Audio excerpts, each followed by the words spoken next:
அனைவருக்கும் வணக்கம். அரசு அதிகாரிகளை உருவாக்கும் நோக்கில் உங்கள் இம்பல்ஸ். பாக்ஸ் கண்டென்ட் எல்லாமே நம்ம வீடியோவா ப்ரொவைட் பண்ணிட்டு வந்துட்டு இருக்கோம். அந்த வகையில 9th ஸ்டாண்டர்ட் பயாலஜி புக்ல இருக்கக்கூடிய 19th லெசன் தாவர உலகம், தாவர செயலியல், இந்த லெசன் பத்தி இன்னைக்கு நம்ம டிஸ்கஸ் பண்ணலாம். வீடியோக்குள்ள போயிடலாம். ஃபர்ஸ்ட் பாக்ஸ் பாருங்க. சில உவர் தாவரங்கள் எதிர்ப்புவிச்சார் பசைவு உடையவை. அவை 180 டிகிரி கோணத்தில் செங்குத்தான வேர்களை கொண்டவை. எடுத்துக்காட்டு ரைசோபோரா சுவாச வேர்கள். அப்போ புவிச்சார் பசைவுனா என்னன்னு ஃபர்ஸ்ட் நம்ம தெரிஞ்சுக்கணும். புவிச்சார் பசைவு அப்படின்னா என்னன்னு பாத்தீங்கன்னா, புவியீர்ப்பு விசைக்கு ஏற்ப தாவர பாகம் நகர்தல். புவியீர்ப்பு விசைக்கு இணங்கி அதுக்கேற்ற மாதிரி அந்த பாகங்கள் வளர்றதான் நம்ம என்னன்னு சொல்றோம்னா புவிச்சார் பசைவு அப்படின்னு சொல்றோம். எக்ஸாம்பிள் தாவர வேர்பகுதி. அப்படியே இதுக்கு ஆப்போசிட்டா நடந்துச்சுன்னா அததான் எதிர்ப்புவிச்சார் பசைவு அப்படின்னு சொல்லிட்டு நம்ம சொல்லுவோம். அப்ப பாருங்க, அப்படி எதிர்ப்புவிச்சார் பசைவு நடந்துச்சு அப்படின்னா அப்படியே அதுக்கு ஆப்போசிட்டா மேல் பக்கம் மேல் நோக்கி செங்குத்தா 180 டிகிரியில இருக்கிற மாதிரி தாவரங்கள் வளரும். அப்படி வளரக்கூடிய ஒரு தாவரத்துக்கு எடுத்துக்காட்டு தான் ரைசோபோரா சுவாச வேர்கள் அப்படின்னு சொல்லிட்டு நமக்கு இங்க புக்ல கொடுத்திருக்காங்க. அடுத்தது பாருங்க, நடுக்கமுறு வளைதல் என்ற திசைசாரா தூண்டல் அசைவுக்கு வீனஸ் பூச்சி பிடிப்பான் என்று அழைக்கப்படும் டயோனியா மிசிஃபுலா அப்படிங்கக்கூடிய ஒரு தாவரம் ஒரு பெஸ்ட் எக்ஸாம்பிளா இருக்குது அப்படின்னு சொல்லியிருக்காங்க.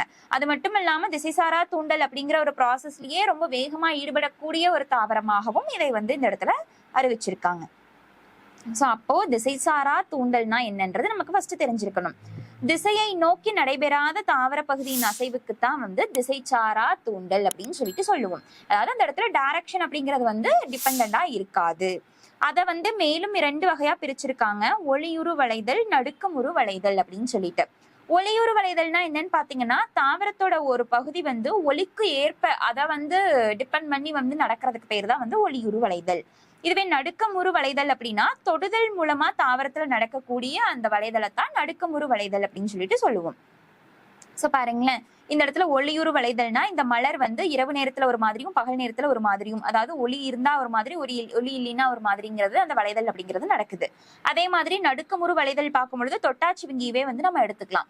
தொட்டா ஒரு மாதிரி சினுங்கும், திருப்பியும் அது திருப்பி தொடாம இருக்கிறப்ப விரிஞ்சுக்குது, அந்த மாதிரி எல்லாம் பண்ணுது இல்லைங்களா. இது எல்லாத்தையுமே இந்த இடத்துல நம்ம எக்ஸாம்பிளா கொண்டு வரலாம். அடுத்தது, திசைசார் தூண்டலுக்கும் திசைச்சாரா தூண்டலுக்கும் நடுவே இருக்கக்கூடிய அந்த டிஃபரன்ஸ் இந்த இடத்துல கொடுத்திருக்காங்க.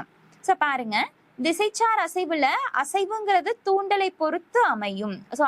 இந்த இடத்துல இந்த அசைவு தூண்டலை பொறுத்து அமையும். திசைச்சாரா அசைவுனா அசைவு தூண்டலை பொறுத்து அமையாது. அடுத்தது, வளர்ச்சியை சார்ந்து அமையும். திசைச்சாரால வளர்ச்சியை சார்ந்து அமையாது.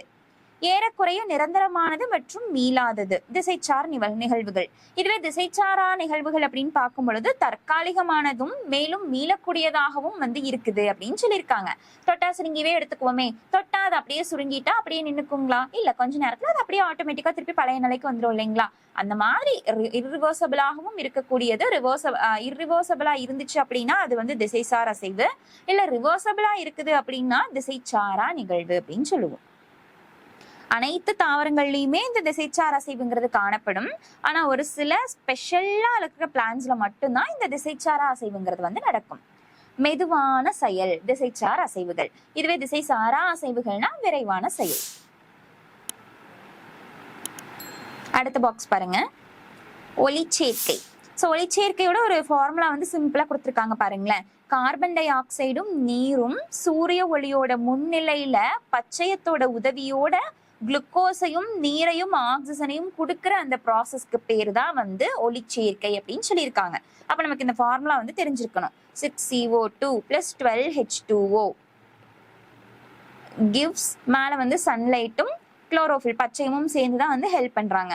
C6H12O6 குளுக்கோஸையும் 6 மாலிகூல்ஸ் ஆஃப் H2Oங்கிற நீரையும் 6 மாலிகூல்ஸ் ஆஃப் O2ங்கிற ஆக்சிஜனையும் நமக்கு இந்த இடத்துல ப்ரொடியூஸ் பண்ணுது. அடுத்து பாருங்க, பூச்சியினங்களும் சூரிய ஒளியை ஈர்க்குமா? சூரிய ஒளியை ஈர்க்கக்கூடிய வெஸ்பா ஒரியாண்டஸ் என்ற எறும்பை டெல் அவிவ் பல்கலைக்கழக விஞ்ஞானிகள் கண்டறிந்துள்ளனர்.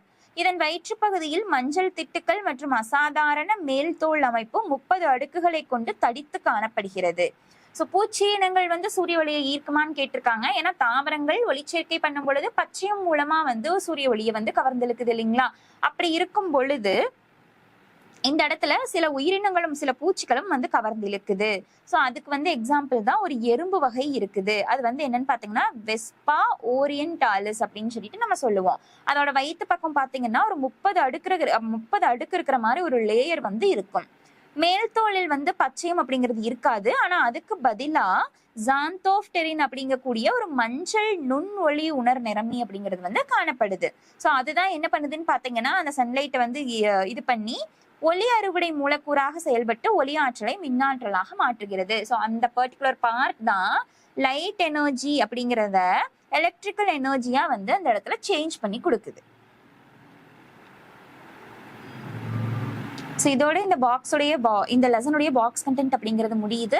ஸோ அடுத்தது புக் பேக்குன்னு சொல்லிட்டு நம்ம ஆல்ரெடி தனியாகவே வந்து வீடியோஸ் அப்படிங்கிறது டிஸ்கஸ் பண்ணியிருக்கோம். அதுக்கான பிளேலிஸ்ட்டும் இம்பல்ஸ் டிஎன்பிஎஸ்சி அப்படிங்கிற டெலிகிராம் சேனலில் உங்களுக்கு கொடுத்துருக்கும். ஸோ அதை பார்க்காதவங்க அதையுமே வந்து யூட்டிலைஸ் பண்ணிக்கோங்க. இந்த மாதிரி மோர் இன்ஃபர்மேட்டிவ் வீடியோஸ் நாங்கள் கண்டினியூஸாக அப்லோட் பண்ணிக்கிட்டே இருக்கோம். இதை பற்றின டீட்டெயில்ஸ் தெரிஞ்சுக்கிறதுக்கு இம்பல்ஸ் டிஎன்பிஎஸ்சி அப்படிங்கிற டெலிகிராம் சேனலை ஃபாலோ பண்ணிக்கோங்க. அண்ட் இம்பல்ஸ் கோச்சிங் இன்ஸ்டியூட் அப்படிங்கிற யூடியூப் சேனலையும் மறக்காம சப்ஸ்கிரைப் பண்ணிக்கோங்க. Thank you all.